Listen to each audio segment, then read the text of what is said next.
François qui est mort au milieu de C'est le premier jour de l'Euro. Et maintenant, écoutez Yuri Gagarin.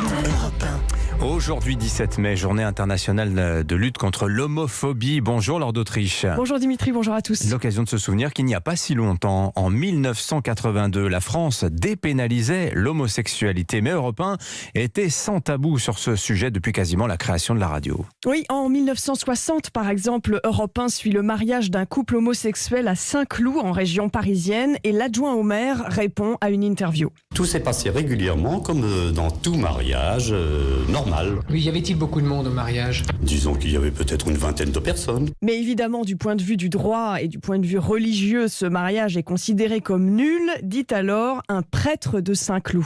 Il est évidemment contraire à l'ordre public que ce mariage continue d'avoir l'air d'exister. À cet effet, il existe, devant les tribunaux ecclésiastiques, un ecclésiastique qui peut, et qui semble-t-il doit intervenir. On l'appelle le promoteur de justice. Et le promoteur de justice avait alors saisi le tribunal ecclésiastique à propos de ce mariage. Alors, l'une des grandes voix d'Europe 1 contre l'homophobie dans les années 70-80, c'était bien sûr Coluche.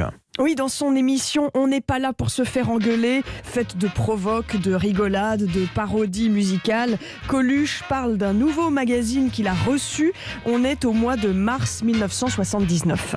Oh, j'ai reçu un livre formidable. C'est un journal, ça s'appelle Le Guêpier, j'ai le numéro 0 de février 79, le quotidien des homosexuels. C'est quotidien maintenant, l'homosexualité, alors ça s'appelle Le Guêpier. Je suis content quand même qu'il y ait un journal PD, enfin je sais pas si on peut dire ça PD, oui on peut dire. Ça y est, c'est dit de toute façon. Ah oui, ça vient, je viens de le faire. Parce que quand même c'est un pas vers la liberté, quoi. La première Gay Pride a lieu en 1981 pendant la campagne présidentielle et Europe 1 est sur place. Entre 1963 et 1975, plus de 6000 personnes ont été condamnées pour homosexualité par les tribunaux français. Pour beaucoup de gens, effectivement, les homosexuels, ça ne devrait pas exister.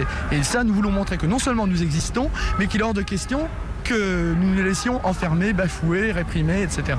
En 1985, Michel Drucker reçoit Thierry Leluron qui parle de son faux mariage avec Coluche, mariage plein d'humour qui est entré dans la légende, et les gens dans la rue sont interrogés sur le mariage homosexuel. Si une femme et un homme se marient, c'est pour avoir des enfants. Eux, ils vont se marier pourquoi? Un mariage, c'est une histoire d'amour, quoi. Donc, deux mecs qui se marient ensemble, c'est qu'ils s'aiment vraiment, c'est qu'ils ont décidé de s'engager l'un par rapport à l'autre. Qui se marient entre eux? Non, moi, je trouve ça vraiment anti-conforme, tu vois. La France légalisera le mariage homosexuel presque 30 ans plus tard, en 2013, devenant le 14e pays au monde à l'autoriser. Voilà, et puis j'ajoute qu'il faut attendre 1990 pour que l'homosexualité soit supprimée de la liste des maladies mentales par l'OMS, l'Organisation mondiale de la santé. Merci Laure d'Autriche.